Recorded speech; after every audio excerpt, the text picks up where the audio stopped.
क्या team India के हाथ से ये मैच निकल गया है या टीम इंडिया लिटरली बैकफुट पे आ गई है? आई मीन 500 प्लस रन बना दिए इंग्लैंड की टीम ने। 544 पे इस समय इंग्लैंड की टीम साथ है। 186 रन की उनके पास में लीड है। उनके टॉप 6 बल्लेबाजों में से 5 बल्लेबाजों ने हाफ सेंचुरी ठोक दी है। जो रूट की तो बात ही अलग है भाई, 150 रन उन्होंने ठोक दिए। He is the second highest run scorer in test format. हमारे सचिन पाजी को के जस्ट नीचे हैं। सचिन पाजी फर्स्ट नंबर पे हैं, Sachin sir, the legendary Sachin sir, and second number पे आ चुके हैं जो रूट। एक ही दिन में इन्होंने जैक कैलिस को, Ricky Ponting and Rahul Dravid साहब को, सभी को पीछे छोड़ दिया विद 13,409 रन्स जो रूट। बातें बहुत हो रही है टीम इंडिया की भाई, बहुत ट्रोलिंग हो रही है। शुभमन गिल कप्तानी, जसप्रीत बुमराह की स्पीड, वाशिंगटन सुंदर को बहुत देरी से लाए। ऑन इकॉनमी की बात करें तो भाई साहब क्या कहने, शार्दुल ठाकुर 5 की इकॉनमी से विदाउट अ सिंगल विकेट। हालत खराब सी दिख रही है, क्या लग रहा है? क्योंकि वाशिंगटन सुंदर को बहुत लेट लाए, लगभग 68 ओवर 70 ओवर्स के बाद। लंच तक 332 था इंग्लैंड का स्कोर और एक भी विकेट हमने लिया नहीं था। तीनों सेशंस इंग्लैंड की टीम जीती है तीसरे दिन में और भारत के हाथ कुछ नहीं लगा। इस समय भारत 186 रन से इंग्लैंड की टीम आगे है, 544 पे 7 है। और आप सोचिए कि आगे होने क्या वाला है। सबसे पहले 3 विकेट्स हमें लेने हैं, उसके बाद एज सुन एज पॉसिबल अगर होता है तो जितने जल्दी हो सके 3 विकेट्स लीजिए। इसके बाद 3 विकेट के बाद हमारी बल्लेबाजी आएगी। लीड कितनी रहती है देखना पड़ेगा। अगर ऑलरेडी 186 की लीड है, 200-250 के अंदर हो जाता है तो बहुत अच्छी बात है। ऑलरेडी हम काफी पीछे चल रहे हैं इस मैच में। ये सबसे पहले फिर लीड खत्म करनी है, उसके बाद हमारी बल्लेबाजी आएगी। हमारे बल्लेबाजी के बाद हमें पहले लीड खत्म करनी पड़ेगी, उसके बाद हम उन्हें लीड देंगे एंड उसके बाद जो लीड देंगे वो इंग्लैंड का टारगेट रहेगा। आप सोचिए सबसे बड़ी बात कि दिन बचे कितने। आज चौथे दिन की शुरुआत कुछ ही देर में होने वाली है, बस नेक्स्ट डे लास्ट है। एंड सबसे बड़ी बात, this is a do and die match for team India.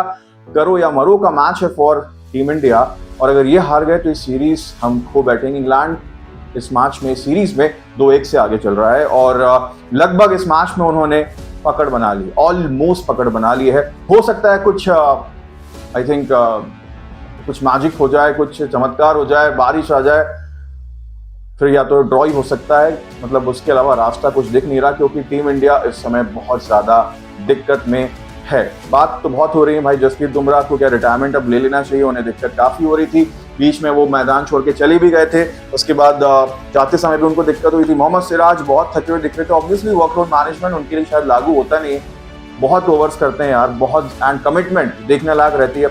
Jasprit Bumrah के ऊपर बहुत सारी बातें हो रही है। अंशुल कंबोज, हालांकि पहला मैच है, ज्यादा बात करनी नहीं चाहिए। विकेट उन्हें एक ही मिला, पर फील्डिंग के समय भी बहुत ज्यादा तेजी नहीं दिख रही थी, मतलब नॉर्मल दिख रहे थे।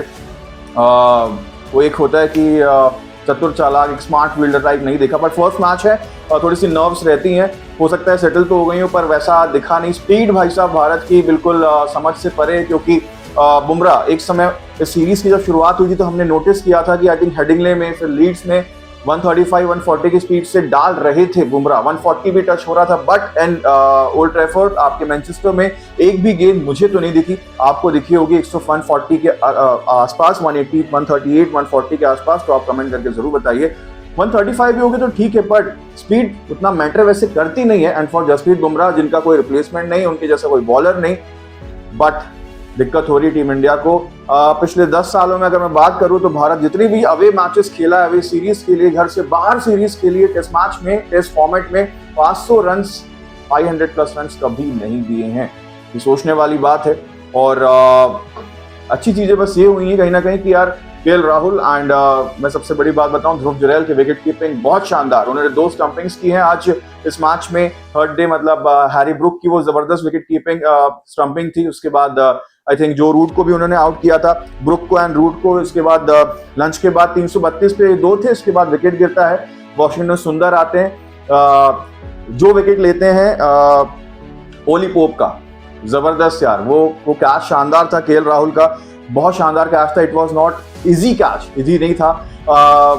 बहुत अच्छी विकेट कीपिंग हुई है। मैंने हमेशा पिछले वीडियो में कवर भी किया था कि यार Dhruv Jurel is a super wicket keeper, आप थोड़ा सा समय दीजिए एंड इस मैच में आप देखिए इंपॉर्टेंट कैचेस भी लिए हैं। स्मिथ का कैच लिया था, वो इतना आसान नहीं था, थोड़ा सा आगे जाके उन्होंने लिया एंड बिल्कुल, क्योंकि बुमराह की बॉल कुछ अलग तरीके से आ रही थी उसमें एफर्ट्स लगाए। स्मिथ का कैच बहुत शानदार लिया था। तो कुल मिला के विकेट कीपिंग अच्छी हुई। केएल राहुल ने काफ़ी अपना पॉइंट्स भी रखे टीम इंडिया के सामने। डीआरएस के समय भी हमने देखा कि जो वो बता रहे थे वो बिल्कुल सही था।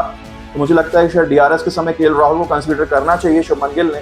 तो ऐसी बहुत सारी बातें, पर जो रूल भाई साहब, heads of, what a man, what a खिलाड़ी, जबरदस्त खिलाड़ी यार। 13,409 रन उनके हो गए हैं हमारे Sachin sir, the legend Sachin Tendulkar sir से के फर्स्ट नंबर पे। सेकंड नंबर पे हैं जो रूट साहब, 13,409 रन। ये बहुत ज़्यादा है यार, मतलब हेड्स ऑफ यार। मतलब आप सोचिए, सुपर बल्लेबाज हैं टेस्ट फॉर्मेट के, तो क्या कहने भाई, बहुत ज़बरदस्त। एंड हेड्स ऑफ, ज़बरदस्त। इतना आसान नहीं था, टफ कंडीशंस थी। बॉलर भले अभी साधारण से गेंदबाजी कर रहे हैं, ऑर्डिनरी, बट टीम तो इंडिया ही है। तो ज़बरदस्त यार, ये ज़बरदस्त चीज़ है। पर सोचने वाली बात है कि टॉप 6 में से 5 ने हाफ सेंचुरी मार दी।